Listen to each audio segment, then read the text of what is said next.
You have a headache. Not a bad one, the kind you'd sleep off. But it's 7000 BC, and in your village, headaches don't get slept off. Headaches mean something is inside your head that isn't supposed to be there. So your neighbor picks up a sharpened rock, and he starts drilling into your skull while you're awake. This isn't a punishment. This isn't a nightmare. This is medicine. And here's the part that should really bother you. It might actually work. Here's what nobody tells you about ancient medicine. We assume it was all leeches and superstition and hoping for the best. But trepanation, drilling, scraping, or cutting a hole into a living human skull is one of the oldest deliberate surgical procedures ever discovered. Skulls with healed trepanation holes have been found across Europe, dating back roughly 9,000 years. Not one culture, not one region. Independently, over and over, all over the planet. France, Peru, China, Russia. Humans looked at a working skull and thought, let's open that up. And the wildest part isn't that they tried it, it's that a lot of people survived. Picture the scene. No anesthesia, no antibiotics, no germ theory. Nobody in this room has any concept that invisible things can kill you.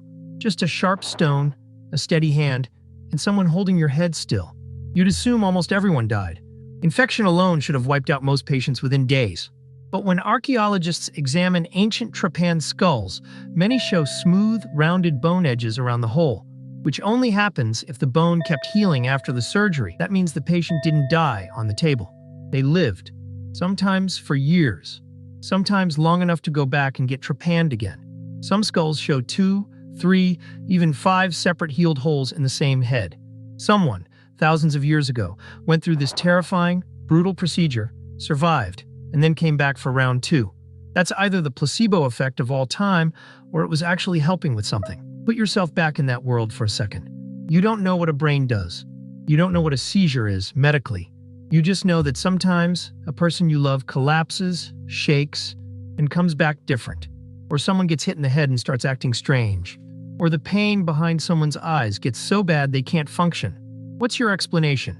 With zero science available to you, something is trapped in there.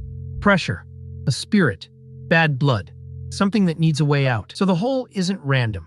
It's a release valve for evil, for pressure, or whatever unnamed thing is causing the problem. And here's the twist that makes ancient people look a lot less foolish than we give them credit for. Sometimes they were accidentally right. If someone had a real skull fracture with bleeding or swelling underneath, drilling a hole to relieve that pressure can genuinely be life-saving. Modern neurosurgeons do a version of this today. It's called a craniotomy, and it's one of the most common brain surgeries on Earth.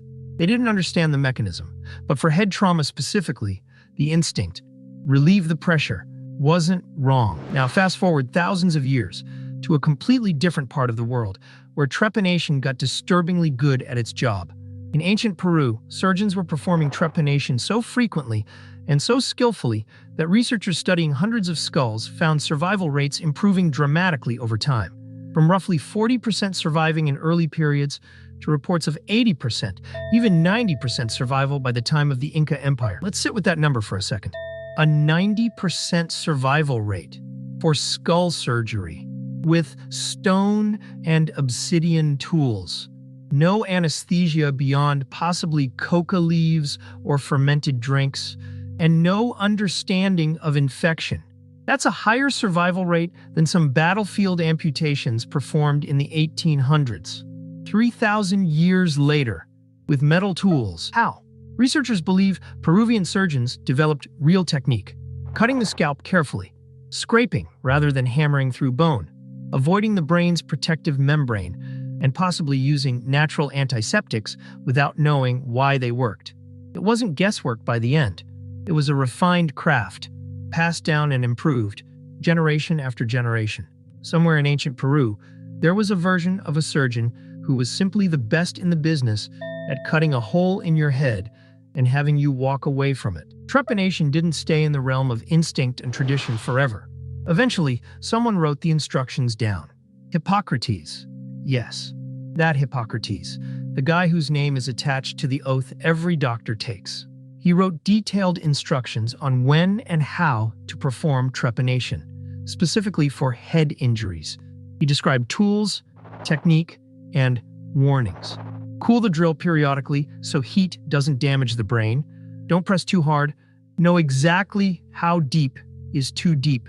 This is the moment trepanation stops being folk ritual and starts becoming something eerily close to an actual medical field, with an actual medical textbook, written by an actual guy people still study today. And it didn't stop there. You'd think, a few thousand years later, medicine would have moved past drill a hole and hope. It didn't. It got weirder. In medieval Europe, trepanation came back, this time performed by barber surgeons, the same guys who cut your hair and your skin, working out of the same shop.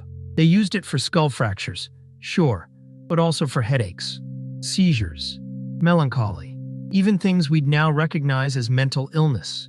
Because the belief had shifted slightly, now it wasn't just pressure or spirits, it was specifically about releasing madness trapped inside the skull. There's a famous piece of art from this era, Hieronymus Bosch's The Extraction of the Stone of Madness, showing a surgeon pretending to cut a stone of insanity out of a patient's head, mocking the quack doctors of the time who promised to cure foolishness with a blade, because by the medieval period, this ancient survival surgery had curdled into something else entirely. A scam. Fake healers charging desperate people to remove their madness, with no training, no technique, and none of the refined skill Peruvian surgeons had developed 1,000 years earlier. Same procedure, same hole, completely different intention, and a much worse survival rate. Here's the reveal the whole video has been building to. We didn't outgrow this. We refined it. Every time a neurosurgeon performs a craniotomy today to relieve pressure from a brain bleed, remove a tumor, or treat traumatic injury, they are doing a direct technological descendant of what that person with a sharpened rock was doing 9,000 years ago. Modern tools, modern anesthesia, modern sterilization.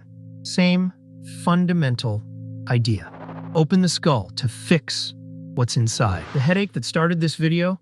In the modern world, that gets an MRI, not a rock drill.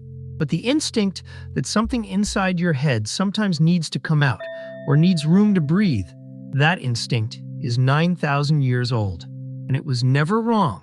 It just took us a very long time to stop guessing and start knowing. So the next time you get a headache, be grateful for modern medicine and be a little bit in awe of the person 9,000 years ago who looked at a skull, picked up a rock, and decided, we're doing this today, if you had to guess. Evil spirits, pressure release, or they just wanted to see what would happen. Drop your theory in the comments. Best answer gets pinned. And if this is the first time you've ever been mildly disturbed by ancient medicine, subscribe, because it gets weirder from here.